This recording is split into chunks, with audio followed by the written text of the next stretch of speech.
사도 요한은 예수님 믿는 것 때문에 반모라는 섬에 유배되었습니다.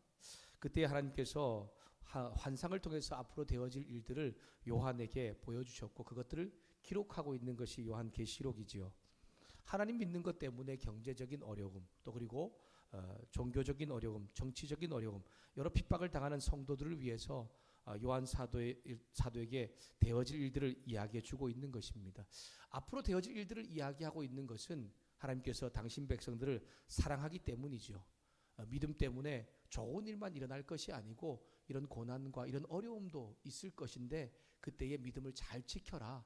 그래서 너희가 이기는 자 될 때에 내가 이 세상 가운데도 행복과 기쁨을 주지만 장차 올 주님의 나라에서 영광과 또 기쁨의 축복을 줄 것이라는 것을 말씀하고 있는 것입니다.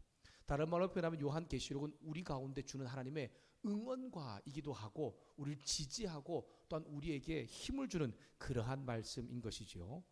이 말씀은 오늘 이 땅의 모든 교회와 성도들에게 동일하게 주어지는 것이라는 것을 여러분 다시 한 번 더 기억할 수 있기를 소망합니다. 2장 1절에서 3장 22절까지가 사도 요한이 성령의 음성을 따라서 소아시아의 7교회 가운데 쓰고 있는 편지의 내용들입니다. 이 편지의 7교회, 이 편지들이 쓰여진 7교회 가운데 쓰여지고 있는데 모두가 보니까 동일한 형식을 가지고 있습니다. 첫 번째로 교회 이름이 등장합니다. 그리고 두 번째로 편지를 보내는 계시하는 예수 그리스도의 특성, 예수님이 어떤 분인지가 나오죠. 세 번째로 칭찬과 책망과 권면이 있습니다. 그리고 네 번째로 이기는 자가 누리는 영광을 말씀하시고 마지막 다섯 번째로 동일한 절에 반복으로 귀 있는 자는 성령이 교회들에게 하시는 말씀을 들으라 라고 그렇게 마무리되고 있습니다. 그래서 이 말씀을 듣고 읽고 지켜 행하는 자가 복이 있다 라고 선포하셨던 그 말씀이 동일하게 이 소아시아의 7교회 가운데도 이루어질 것을 말씀하고 있고 또한 동일하게 이 말씀을 듣고 있는 오늘 우리 가운데도 임하게 될 것을 깨닫게 하고 있는 것입니다. 예수님은 7교회의 동일한 편지 형식을 반복해서 보내면서 교회마다 아주 조금씩 다른 메시지를 전달해 주고 있다는 것이죠. 여러분 사도 바울이 13권의 편지를 그 신약 성경 가운데 쓰고 있습니다. 우리가 편지를 읽을 때 보면 다 동일한 믿음에 대하여서 또 예수님에 대해서 또 신앙에 대해서 말하고 있는 것 같지만 편지마다 독특한 것이 있습니다. 그것이 뭐냐면 그 교회마다의 특별한 문제를 지적하고 그 문제를 어떻게 해결해야 될지를 이야기하고 있다는 것이죠. 오늘 동일합니다. 하나님께서 예수님께서 특별히 소아시아의 7교회 대표적 7교회 가운데 각 교회마다 편지를 쓸 때마다 그 교회마다 특별한 말씀들이 있다는 것입니다. 특별한 메시지가 있다는 것이죠. 우리 찬양을 인도한 우리 이재현 집사님이 아주 찬양 인도하면서 그때마다 이렇게 메시지를 하나씩 딱 잡아서 어제의 말씀의 메시지를 딱 잡아주셨는데 그 기억하는 것들이 우리 가운데 주는 메시지들이죠. 오늘 또 이제 그 메시지가 우리 가운데 들려질 것입니다. 오늘 나눌 말씀은 5번째와 6번째 교회입니다. 4대 교회와 빌라델비아 교회에 대한 편지를 우리에게 들려주고 있습니다. 예수님을 소아시아 7교회 가운데 보내는 편지의 말씀 가운데 5번째 4대 교회에게 주시는 말씀을 통해 우리에게 다시 한 번 더 하나님의 음성을 깨닫게 하고 있습니다. 여러분 4대라고 하는 교회 잘 못 들어보셨죠? 저도 이 요한계시록 읽기 전까지는 이런 곳이 있나라고 생각했었는데 나중에 이제 계시록을 보고 난 다음에 지명을 보고 찾아보니까 이런 곳에 있구나라고 하는 것을 알게 되었습니다. 이 4대는 우리가 잘 알고 있는 갈라디아의 수도입니다. 갈라디아 도시의 수도로서 수도니까 여러분 얼마나 상업적으로 또 그리고 아주 사람이 많고 번창한 도시겠습니까? 여러분 갈라디아가 어떤 곳입니까? 그것은 양모 산업이 굉장히 발전하였고 염색과 또 그리고 금모래가 유명했던 그런 곳입니다. 이것만 들어봐도 얼마나 이 도시가 부유한 도시인지 그리고 얼마나 이 도시가 굉장히 상업의 무역의 요충지인지를 알 수가 있을 것 같습니다. 4대는 아주 특별한 자신들만이 가지고 있는 굉장한 자부심 있는 것이 있었습니다. 그것이 뭐냐면 이 지역은 난공불락의 요새라고 하는 아주 자부심을 가지고 있었습니다. 4대 지역은 딱 한 면 남쪽만 이렇게 사람들이 드나들 수 있는 그런 공간이 보이고 3면이 전부 다가 암벽으로 둘러싸여 있었습니다. 그래서 스스로 그렇게 자부하였습니다. 우리는 난공불락의 요새여서 우리 성은 함부로 아무도 잘 무너뜨릴 수 없다라고 하는 그런 자부심을 가지고 있는 그런 지기도 있습니다. 종교적으로는 다른 소아시아의 동일하게 황제 숭배나 우상 숭배가 극심한 지역이었습니다. 하지만 물질적인 부요로 인하여서 안일한 또한 성적인 부도덕과 그러한 모습이 교회까지도 영향을 미치고 있었던 곳입니다. 이 갈라디아 지역 가운데 특별히 AD 70년경에 큰 지진이 한번 일어난 적이 있었어요. 근데 그때에 여러 도시가 굉장히 힘겨움을 겪었는데 이 4대 지역이 지진 때문에 아주 그냥 쇠퇴할 수밖에 없었는데 그때에 로마 황제가 특별히 이 4대 지역을 복원시켜주는 그런 은혜를 베풀어 주었습니다. 티베리우스라는 황제가 이것을 복원시켜주면서 그래서 그곳 가운데 이 은혜를 기념하면서 신전을 하나 세웠습니다. 이 티베리우스의 어머니의 신전, 그래서 위대한 어머니라는 그런 신전을 세워서 그 신전 때문에 우상 숭배가 굉장히 극심했던 곳이 바로 이 4대 지역입니다. 외형적으로 부유하고 아주 활발해 보이고 활동력에서 넘쳐 보이는 그러한 지역이지만 아주 영적으로는 병들어 있는 그러한 도시라는 것입니다. 앞에서 여러 교회도 보았지만 이 교회도 명확하게 누가 어떻게 세웠는지는 잘 모릅니다. 하지만 예수님께서 이 교회 가운데 특별히 말씀하고 있습니다. 4대 교회를 향해 말씀하시는 예수님의 음성을 한번 들어보십시오. 우리 1절 말씀을 함께 다시 한번 더 읽도록 하겠습니다. 우리 1절 말씀 같이 읽습니다. 시작. 사대교회 사자에게 편지하라. 하나님의 7영과 7별을 가지신 이가 이르시되 내가 내 행위를 아노니 내가 살았다 하는 이름은 가졌으나 죽은 자로다. 자, 예수님께서 어떤 분이신지를 말씀하고 있죠. 하나님의 7영과 7별을 주관하는 분이다라고 말씀하고 있죠. 여러분 첫 번째 교회 에베소 교회 가운데 하셨던 말씀 혹시 인사할 때 기억했던 거 기억하십니까? 넘겨보면 되겠죠. 뭐라고 말하고 있는지. 네, 여기 보니까 오른손에 7별을 붙잡고 7금 촛대 사이를 지난다라고 말씀하고 있는데 여기도 말하는 이 7영 7별도 동일하게 7교회를 의미하고 있는 것입니다. 지금 이 소아시아 7교회를 의미하고 있기도 하지만 동일하게 이 초대교회 전체 믿음의 교회들 또 오늘 우리 믿음의 교회들과 성도들을 의미하고 있는 것입니다. 하나님의 7영과 7별은 편지가 쓰여지고 있는 7교회와 또한 초대교회를 의미합니다. 이것을 주관하는 분, 이것을 가지고 있는 분이라고 말씀하고 있는 것으로 보아서 7교회의 주인이 바로 예수님이심을 의미하고 있는 거죠. 예수님은 4대교회를 향해서 묻고 있는 것입니다. 내가 너의 주인이다 라고 말하면서 너희가 진짜 나를 주인으로 인정하고 살고 있느냐 라고 하는 질문이 나오고 있다는 것을 이제 뒤에 따라오는 그들의 행위를 통하여서 우리 가운데 깨닫게 하고 있습니다. 이 밤에 기도하러 나오신 우리 성도 여러분 예수님 믿으십니까? 네, 감사합니다. 그렇다면 여러분의 삶의 주인이 진짜 예수님이십니까? 네. 예수님은 사대교회와 오늘 저와 여러분이 이 질문에 대한 답을 그들을 향한 책망과 칭찬을 통해서 다시 한 번 더 돌아보게 하고 있습니다. 여러분 소아시아 7교회 보내는 편지 가운데 사대교회가 독특한 것이 있습니다. 그것이 뭐냐면 다른 교회는 무엇부터 시작했죠? 네, 앞에 있는 네 교회는 다 칭찬부터 시작됐죠. 근데 이 4대교회는 책망부터 이야기하고 있다는 것입니다. 예수님은 너의 삶의 진짜 주인인지 누구인지에 대한 질문에 대한 답으로서 4대교회에 대한 책망을 말씀하면서 전체적으로 그들이 정말 어떤 삶을 살고 있는지 너희 정말 주인이 주님이신지에 대한 대답으로 모든 걸 추각해서 1절 하반절에 말씀하고 있습니다. 내가 내 행위를 아노니 내가 살았다는 이름을 가졌지만 너희는 어떤 자다? 죽은 자다 라고 말하고 있습니다.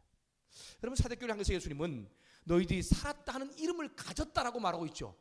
살았다 하는 이름은 누구일까요? 살았다 하는 이름은 예수님을 말씀하고 있는 것입니다.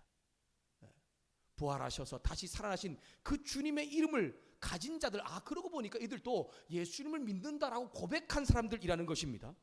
그런데 이들은 살아있는 자가 아니라 실제로 어떤 자들이야? 죽은 자다라고 말씀하고 있는 것입니다.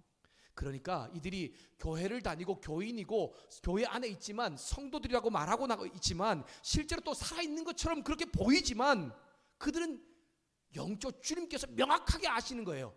어떤 자냐? 죽은 자들이다 라고 그렇게 말씀하는 것입니다. 여러분, 여기 죽은 자라고 하는 것은 죽어 있는 상태, 이미 죽어 있는 그러한 상태를 의미하고 있습니다. 이제 죽은 것이 아니에요. 어느 순간인가부터인지 모르지만 이미 과거에 이들은 죽어 있는 자들이 되어서 지금도 죽어 있는 상태에 있는 것을 말하고 있는 것입니다. 눈에 보기에는 그들 육신적으로 살아있는 자들입니다. 그들이 실제로 어떤 고백을 하고 있는지 몰라요. 그들도 우리처럼 예수 믿습니다, 나 생명이신 주님을 알고 있으라고 말하고 있지만 주님께서는 그들의 실제적인 모습을, 영적인 모습을 말씀하시면서 너희는 죽은 자들이다, 죽은 상태에 있는 자들이다, 이렇게 말씀하고 있는 것입니다.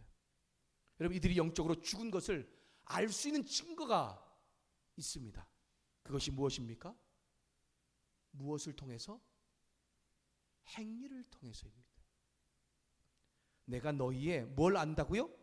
행위를 아노니라고 말씀하면서 내가 살아있는 자를 가졌지만 실제로 죽었다라고 말씀합니다. 여러분, 예수님이 내 삶의 주인이라고 사대교회 성도들은 고백했습니다. 그리고 오늘 저와 여러분도 대답했지요. 그리고 예수를 믿는다라고 말합니다. 오늘 많은 교회 다니는 성도들, 교인들도 다, 저도 그렇고 다 그렇게 대답을 합니다. 목사님, 예수님 믿으십니까? 네, 예수님 믿습니다. 목사님의 삶의 주인이 예수님이십니까? 예, 제 삶의 주인은 예수님이십니다라고 말합니다. 하지만 정말 생명의 주인 되시는 그 주님의 말씀과 가르침이 내 삶과 어떤 연결성이 있느냐라고 지금 우리 가운데 다시 한 번 더 돌아보게 하고 있는 것입니다. 내가 믿는다, 또 내 삶의 주인이 주님이시다 라고 고백은 하고 있는데 그분의 가르침과 그리고 그 말씀에 내 삶이 연결되지 않고 있다면 여러분, 그건 죽은 자라고 명확하게 지금 오늘 우리 가운데 깨닫게 하고 있고, 그리고 예수님이 주인이라고 말하지만 주인이 아니라고 우리가 다시 한 번 더 이야기하고 있는 것입니다. 여러분, 진짜 예수 믿는 사람, 즉 내 삶의 주인이 주님이라고 고백하는 사람은 무엇을 통해 증명한다고요? 행위를 통해, 다른 말로 표현하면 삶을 통해 증명된다는 것을 여러분 꼭 기억할 수 있기를 소망합니다. 여러분, 어제 우리 이전 쌤 우리 함께 나눴던 것처럼 우리 C에 대해서 얘기했잖아요. 성장에 대해서도 우리 함께 나누었습니다. 내가 진짜 믿음의 사람이고 삶 가운데 생명이신 예수님이 계신 그런 사람이라면 그 사람이 뭐가 변한다고요? 삶이 변하고 삶을 통해서 알 수 있다고 했습니다. 그 사람의 삶을 통해서 진짜 주님의 모습이 드러나지 않는다면, 말씀이 나타나지 않는다면, 내가 아무리 나는 예수 믿습니다, 나는 내 삶의 주인이 주님입니다라고 그렇게 내가 아무리 말해도 주님께서는 알고 계시면서 우리 가운데 얘기하는 거예요. 너는 죽은 상태에 있는 사람이다. 너는, 죄송합니다, 조금 더 강하게 말하면 너 내 삶의 주인은 내가 아니다 라고 말하고 있는 것입니다. 예수님 믿는 성도 교회라면 삶을 통해 삶을 증명해야 하는데 사대교회는 그렇지 못했습니다. 그러면 죽게 된 것이 무엇인지를 한번 돌아보라고 합니다. 네가 어디서 죽게 되었든지, 어느 부분에서, 어떤 곳에서 정말 살아있다고 말하는 분을 내가 가졌음에도 불구하고 죽은 자인지를 한 번 더 깨닫고서 다시 하나님 앞에서 온전해지라고 권면을 하고 있는 것입니다. 분명히 그들은 살아있는 자라고 하는 이름을 가졌습니다. 예수님의 이름을 가졌습니다. 근데 모든 부분에서 죽은 상태는 아니라는 것을 다시 한 번 더 깨닫게 하고 있는 거죠. 어느 부분에서는 살아있는 자로서의 삶의 믿음이 나타나고 있지만 어느 부분에서는 죽은 상태로 계속해서 유지되고 있다는 것을 우리 가운데 깨닫게 하고 있는 것입니다. 여러분, 우리가 예수 믿음으로 인하여서 하나님 자녀 백성 되었고 내 삶의 주인이 주님이라고 고백하면서 내 삶 가운데 그 믿음을 드러내는 부분이 있지만 그렇지 못하는 부분이 있다는 거죠. 어떤 부분에서는요, 실제로 말씀과 가르침을 삶 가운데 연결하면서 정말 놀라운 믿음의 역사를 일으키지만 어떤 부분에서는 정말 죽은 자가처럼 그렇게 살아가는 부분이 있다라고 하는 것입니다. 죽은 자가 아닌 살아가는 자로서 살아가기 위해서 그래서 회개할 것을 회개함으로 영적인 무감각하게서 깨어나라고 하십니다. 내가 죽은 부분이 어떤 부분인지를 명확하게 깨닫고 돌이키고서 회개할 것을 말씀하십니다. 그리고 다시 한 번 더 예수님에 대한 그 열정과 사랑을 회복할 것을 권면하고 있습니다. 예수님께서 언제 다시 오실지 모르지만 재림에 대한 언급을 하시면서 그때까지 하나님이 기뻐하는 살아있는 믿음으로 제발 살아달라고 사대교회 성도들 가운데 부탁하고 있는 것입니다. 4절 5절에 예수님은 사대교회 성도 가운데 살아있는 믿음의 성도가 그래도 그 가운데 있다는 것을 칭찬하면서 그들이 바로 이기는 자라고 하는 것을 이야기하십니다. 사대교회 성도 중에 예수님 보시기에 합당한 자들이 있었습니다. 세상 속에 살아있는 믿음으로 살아가면서 자신을 더럽히지 아니하였고 주님과 동행하는 사람들입니다. 어떤 유혹과 핍박이 와도 살아있는 믿음을 저버리지 않고 흔들림 없이 살아가는 이 사람들을 예수님께서는 바로 이기는 자들이라고 그렇게 말씀하십니다. 그리고 그게 주어지는 약속에 대해서 언급을 하시죠. 그 이름이 하나님의 생명책에 기록되어지고 예수님께서 그 이름과 그 이름을 하나님과 천사들 앞에서 인정할 것이라고 약속하고 계십니다. 사랑하는 여러분, 저와 여러분이 육체적으로 살아있고 영적으로도 살아있는 자 예수님을 믿는다라고 고백했고 또한 그분이 내 삶의 주인이라고 고백하였습니다. 다시 한 번 더 나의 삶의 부분 가운데 진짜로 모든 부분이 온전히 그 살아있는 믿음으로 살고 있는지를, 아니면 어떤 부분에서 내가 죽은 상태에 있는지를 다시 한번 돌아보셔서 모든 부분에서 하나님께서 기뻐하는 살아있는 믿음으로 살아가는 우리의 삶이 될 수 있기를, 그래서 올 한 해 살아있는 믿음으로 살 때 주님께 인정받는 성도가 될 수 있기를 주님의 이름으로 축복합니다. 여러분, 사도교회 성도들은 예수님 믿음으로 죽은 영혼이 새 생명을 가지게 되었습니다. 새 생명을 가졌기에 영적으로 살아있는 사람이 됐죠. 근데 자기들은 영적으로 모든 부분에서 살아있는 줄 알았는데 예수님께서 말씀하시는 거예요. 너는 이 부분에서는 죽은 상태에 이미 있는 자다라고 그렇게 깨닫게 해주고 자신의 삶을 돌아보게 하고 있는 것입니다. 저는 살아있는 모습이 삶 가운데 나타나지 않고 있는 것입니다. 그래서 그들은 자신이 살아있다고 생각할지 몰라도 실제로 그 부분에서는 죽은 자라는 것을 깨닫게 하고 있는 것입니다. 사도교회가 죽게 된 상태는 여러 가지 이유가 있지만 그들의 환경이 가장 큰 요인이었던 것 같습니다. 앞에서 언급했던 것처럼 지리적인 안정감과 물질적인 풍요만을 믿었습니다. 그래서 안일과 부도덕에 빠졌습니다. 난공불락의 요새라는 그 조건 때문에 쉽게 자신들이 스스로 자신을 방어할 수 있을 것이라고 생각했습니다. 일찍부터 여러 가지 상업과 공업이 발전하면서 막대한 부를 렸고 신전을 짓고 우상 숭배를 일삼으면서 그 부에 따른 사치와 부도덕이 극심해졌고, 그렇게 세상의 그 타협이 교회 안에도 들어와서 생명 있는 성도가 죽은 상태에 이르러가게 된 것입니다. 그들에게 예배가 있습니다. 찬양이 있습니다. 기도가 있어요. 그럼에도 불구하고 지극히 인간 중심적이고 세상적인 이 행위에 지나지 않는 모습이 그들 가운데 바로 죽은 상태에 있다는 것을 말씀하고 있는 것입니다. 교회와 성도들은 경건의 모양은 있었습니다. 하지만 경건의 능력이 없는 교회가 바로 사대교회였습니다. 사랑하는 여러분, 저와 여러분의 모습은, 저와 여러분의 어떤 곳이 죽은 상태에 있습니까? 어떤 성도들은, 어떤 교인들은요, 경건의 모양마저도 없는 사람들이 있습니다. 말씀을 읽는 것과 말씀을 묵상하는 것, 기도하는 자리, 예배의 자리, 양육과 소그룹 같은 이런 모임에 아예 참여하지 않는, 그리고 아예 그런데 관심이 없는 분들은 어쩌면 경건의 모양마저도 없는 사람들일 것입니다. 경건의 모양은 있지만 경건의 능력이 없는 사람이 있습니다. 오늘 우리는 이 밤에 기도하기 위해서 이 자리에 참석했습니다. 그래서 우리는 첫째 날부터 계속해서 기도했던 것이 무엇입니까? 하나님, 기도할 마음과 기도할 입을 열어주셔서 내가 깊은 기도의 교제 가운데 들어가자고 그렇게 함께 기도하며 나갔지만 어떻습니까 여러분? 정말 하나님과 깊은 기도의 교제 가운데 들어가고 있습니까? 예배와 찬양의 자리에 있습니다. 근데 정말 그 주님을 만났던 그 감격과 그 찬양의 고백이 정말 나의 고백이 있는 정말 생명력 있고 생기는 그런 예배와 찬양의 시간이 되고 있습니까? 겉보기에는 웅장한 대형 교회들이 참 많이 있죠. 사회적으로 많은 영향력을 끼쳐서 다른 교회가 부러워하는, 세상도 칭찬 듣는 그러한 곳들도 많이 있습니다. 남들이 보기에는 야 정말 신앙이 좋다 그렇게 보는 성도들이 있지만 정말 주님께서 보시기에는 죽었는지 살았는지를 분명히 분별하실 것입니다. 사랑하는 여러분, 죽은 신앙인, 경건의 모양은 있지만 경건의 능력이 없는 신앙인이 아니라 살아있는 믿음의 사람, 경건의 능력이 내 삶을 온전히 바꾸고 지배할 수 있는 그러한 한 해가 될 수 있기를 주님의 이름으로 축복합니다. 어떤 부분에 죽어 있는 상태에 있습니까? 어떤 부분에 살아있는 믿음으로 우리가 나아가고 있는지를 다시 한 번 더 잘 돌아보면서 죽어 있어 다시 각성하고 회개할 부분이 있다면 이 밤에 기도함으로 다시 회복할 수 있는 우리의 삶이 될 수 있기를 소망합니다.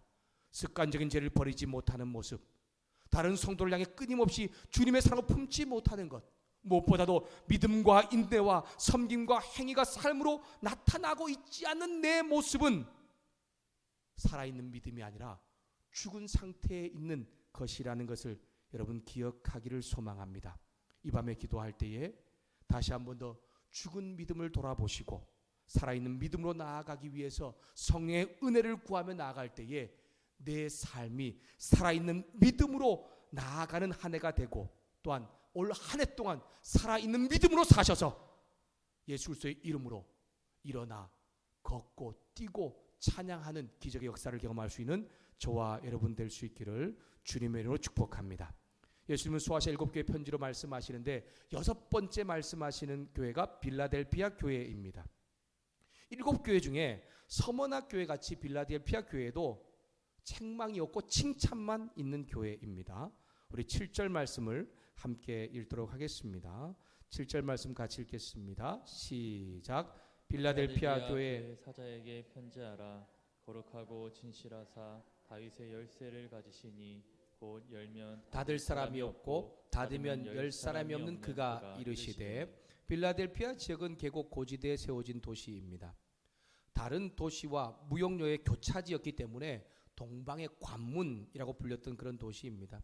이 도시 아주 유명한 것이 있는데 그것은 비옥한 땅에서 열린 좋은 포도였습니다. 그래서 이 빌라델피아는 특별히 포도주가 아주 유명했습니다.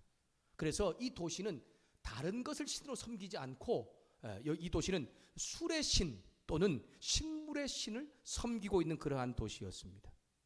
농업과 상업이 발달하면서 부요했지만 작은 로마의 신전 같다고 해서 작은 아테네라고 그렇게 불려질 정도로 우상 숭배가 많았던 곳이 또한 이 빌라델피아입니다. 앞에 있는 교회들과 동일하게 이 교회도 누가 세웠는지 어떻게 세웠는지 알 수 없지만 이 교회 가운데 말씀하시는 예수님을 세 가지로 묘사하고 있는 것을 볼 수가 있습니다. 어떤 분을 묘사하고 있지요? 예수님이 거룩하신 분, 진실하신 분, 다윗의 열쇠를 가지신 분이라고 그렇게 말씀하고 있습니다. 거룩하고 진실한 분이라는 것은 하나님과 동등된 분이라는 것을 의미하고 완전함을 의미하고 있는 것입니다.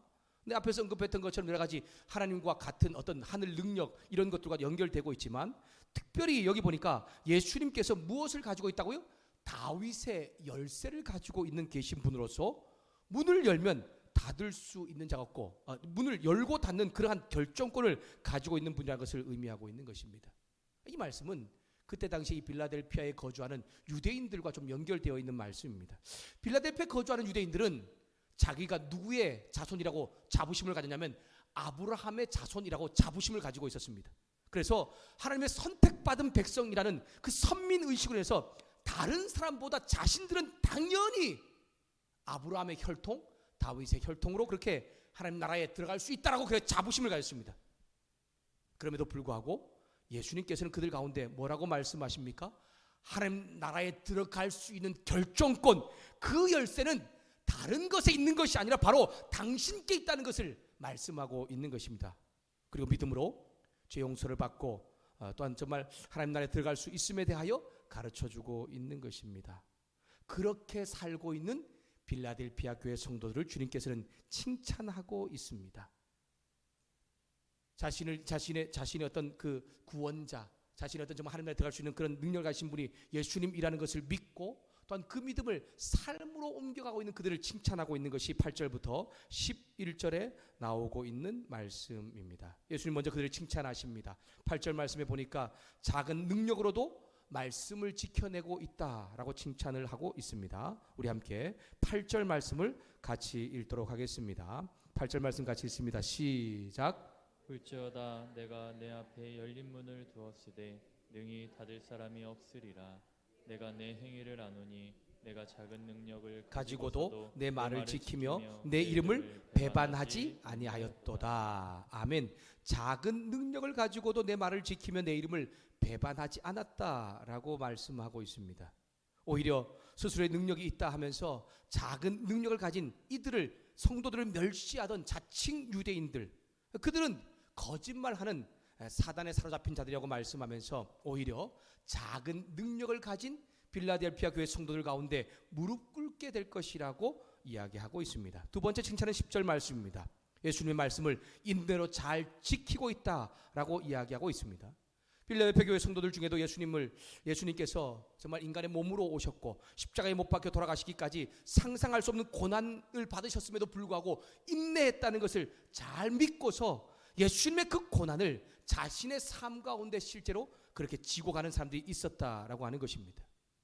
빌라델피아 교회 성도들 중에 예수님께서 하나님의 뜻을 이루기 위해 고난의 십자가를 묵묵히 지셨던 것처럼 자신이 지켜야 할 말씀과 져야 할 십자가를 믿음으로 잘 감당하고 있는 사람들이 있었고 그들을 주님께서는 칭찬하고 있는 것입니다. 말씀을 지켜내고 져야 할 십자가를 지는 일이 쉬운 일이 아니죠. 매우 힘들고 어려운 일임에도 불구하고 그들은 인내로서 그 일을 잘 감당하고 있는 것입니다. 여러분, 당시 많은 교인들이 예수님 믿는 것 때문에 고난과 핍박을 받았고 이겨내지 못해서 예수님을 저버리는 사람들이 많았습니다.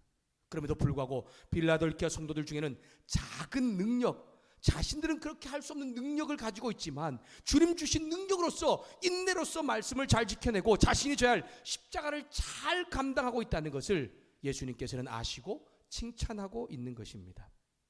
예수님 인내로서 말씀을 지켜내고 자신이 져야 할 십자가를 잘 쥐고 가는 이 빌라델피아 교회 성도들을 향해서 그들을 지켜주실 것이고 장차 온 세상에 임하는 심판이 있을 때에도 그들은 심판을 면하게 될 것을 약속하고 계십니다. 우리 10절 말씀을 함께 읽도록 하겠습니다. 10절 말씀을 같이 읽겠습니다. 시작. 내가 나의 인내의 말씀을 지켰은즉 내가 또한 너를 지켜 시험의 때를 면하게 하리니 이는 장차 온 세상에 임하여 땅에 거하는 자들을 시험할 때라. 아멘.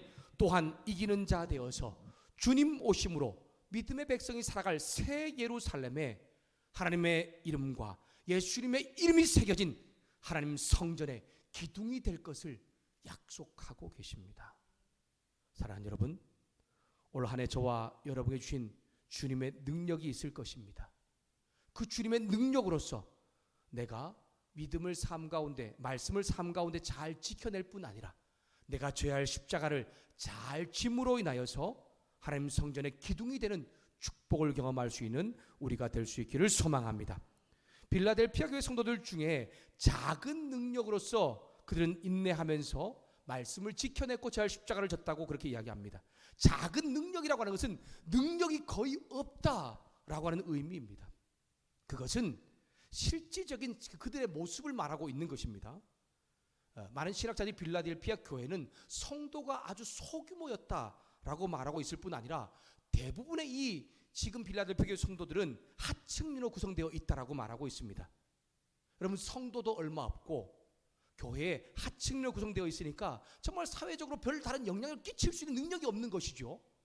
그런 사람들임에도 불구하고 그들은 이전에 신앙적으로 굉장히 어려운 시련과 환난의 시기가 있었습니다. 그런데 그것을 너끈하게 잘 이겨내고 견뎠던 것입니다. 이들이 그들의 시험을 잘 통과했고 그때에 하나님께서 그들 가운데 하늘 문을 활짝 열어두었다는 것을 말씀을 통해 이야기하고 있는 것입니다. 여러분, 시험의 때는 우리 가운데 고통을 줍니다. 하지만 여러분, 시험은 나의 신앙을 증명하고 인정받는 중요한 수단이죠. 그러므로 시험이나 환난을 당할 때가 있을 때에도 불구하고 그것이 어렵고 두렵기도 하지만 오히려 우리가 그 시험을 기뻐할 수 있는 것은 환난은 인내를, 인내는 연단을, 연단은 소망을 우리 가운데 주기 때문입니다. 사랑하는 여러분, 저와 여러분 올 한 해 저는 사역자로서, 목회자로서, 또 여러분은 교회 가운데 주어진 직분자, 여러 가지 일을 맡은 자로서, 또한 성도로서 지켜야 할 말씀을 잘 지켜내고 져야 할 십자가를 잘 질 수 있는 우리의 삶이 될 수 있기를 소망합니다. 저에게 목회, 가정, 또 모든 성도들과 사람과 관계하는 그러한 것이 아마 저에게는 십자가인 것 같습니다. 십자가라는 의미가 제가 어떤 싫은 사역을 억지로 한다는 그런 의미가 아니지요. 예수님께서 지셨던 것처럼 감당해야 할 것을 말씀하고 있는 것입니다. 제 사역이 저에게는 십자가입니다. 하나님께서 저를 목회자로 불러주셨거든요. 그래서 목회자로서 정말 말씀을 가르치고 또한 정말 교회 가운데 또한 성도들 가운데 하나님의 사람으로 잘 성장하고 성숙한 일 가운데 잘 쓰임받게 하십니다. 그 사역이 쉽지는 않더라고요. 힘겹고 어렵습니다. 때로는 잠을 좀 못 잘 때도 있고 때로는 육신적으로 아프고 힘겨울 때도 있지만 결국 그 사역을 통해 사람의 영광이 드러난다는 것을 저는 알고 있기 때문에 그 십자가를 잘 저는 지고 가고 있는 것입니다. 여러분, 우리에게는 한 해의 삶을 살면서 우리가 맡은 직분이 십자가가 될 수 있고 또 우리가 가지고 있는 정말 여러 가지 일들, 교회 안에서 일들이 우리의 십자가가 될 수가 있습니다. 하지만 그 일을 통하여서 하나님께서 영광 받으신다는 것을 여러분 기억하면서 우리가 인내로서 잘 말씀을 지켜내고 잘 그 십자가를 질 수 있는 우리의 삶이 될 수 있기를 주님의 이름으로 축복합니다. 자녀를 가지고 있는 부모들에게는 어쩌면 그 가정이 우리의 십자가일 것입니다. 그 가정 가운데서 믿음의 부모로서 우리는 정말 하나님의 영광을 드러내는 모습을 보여주어서 우리의 자녀들 또한 믿음의 사람들로 만들어가는 것이 가야 하기 때문에 우리의 가정 사역은 우리에게 십자가가 되는 것입니다. 내 힘으로 내 능력으로 하는 것이 아니죠. 정말 자녀들만큼 정말 내 힘으로 하는 것이 아니라는 것을 잘 깨닫게 됩니다. 그래서 우리는 하나님의 은혜를 구하면서 기도하면서 그 자를 주님께 맡기며 나아가는 일이 우리 가운데 필요하다는 것입니다. 사람들과 관계하는 모든 것이 우리에겐 지어야 할 십자가인 것 같습니다. 성도들과 성도들 간의 관계, 남편과 아내, 부부와의 관계, 또한 자녀와의 이 모든 관계가 우리가 정말 인내로서 믿음 가운데 져야 할 십자가라는 생각이 듭니다. 얼마나 관계하는 것이 힘듭니까? 그럼에도 불구하고 사랑과 믿음과 인내와 섬김을 내 삶 가운데 잘 드러내는 것이 우리가 져야 할 십자가를 지는 것이고 하나님의 영광을 드러내는 일이라는 것을 여러분 잘 기억하면서 올 한 해 하나님께 주신 믿음으로 우리가 인내함으로 인하여서 말씀을 삶 가운데 잘 살아갈 뿐 아니라 또한 우리의 져야 할 십자가를 잘 지는 놀라운 일을 경험할 수 있는 저와 여러분 될 수 있기를 주님의 이름으로 부탁합니다. 올 한 해 비록 나는 능력이 없습니다. 하지만 나의 삶의 주인 되시고 하늘의 문을 열고 닫는 능력을 가지신 그 주님의 능력이 나와 함께 한다는 것을 기억하면서 내가 인내로서 지켜야 할 말씀을 잘 지켜내고 져야 할 십자가를 잘 질 때에 나를 하나님 성전의 기둥 삼으실 뿐 아니라 하나님과 예수님의 이름을 그 위에 새기는 놀라운 영광과 축복이 주어진다는 것을 기억하면서 그 일을 내 삶 가운데 이루기 위하여 기도하는 이 밤이 될 수 있기를 주님의 이름으로 부탁합니다. 기도하겠습니다. 사랑하는 주님, 신년 특별 저녁 기도회로 이 밤에 모이게 하시고 오늘 사대교회와 필라델피아 교회에 하시는 말씀을 들을 수 있는 복을 주시니 감사합니다. 들은 말씀을 통해 이 밤에 기도할 때에 내게 특별히 생명 주신 주님께 감사하는 이 밤이 되게 하여 주시옵소서. 죽은 영혼을 살려주시고 새 생명을 그 주신 주님께서 오늘 말씀을 통해 살아있는 믿음의 삶을 살라고 말씀하시오니 올 한 해 그 믿음의 삶을 잘 살아낼 수 있는 성도들 되게 하여 주시옵소서. 주님, 우리의 삶을 돌아보면서 인내로서 말씀을 지키고 내가 져야 할 십자가를 지는 일이 참 어렵습니다. 그래서 포기할 때도 있고 또 넘어질 때도 있습니다. 하지만 오늘 주님께서 여전히 나와 함께 하심으로 인하여서 나는 능력이 없지만 나와 함께 하시는 주님의 그 능력 때문에 인내로서 말씀을 지키며 져야 할 십자가를 잘 지고 살아가는 기적의 한 해가 될 수 있도록 주님 축복하여 주시옵소서. 그래서 주님께서 나와 우리 가정, 우리 교회를 지키시며 시험의 때를 면하게 하시고 하나님과 예수님의 이름이 새겨진 하나님의 성전의 기둥이 되는 축복을 받을 수 있는 성도들 모두가 될 수 있도록 주님 축복하여 주시옵소서. 그렇게 우리 가운데 함께 하실 주님을 찬양하며 예수님의 이름으로 기도했습니다. 아멘.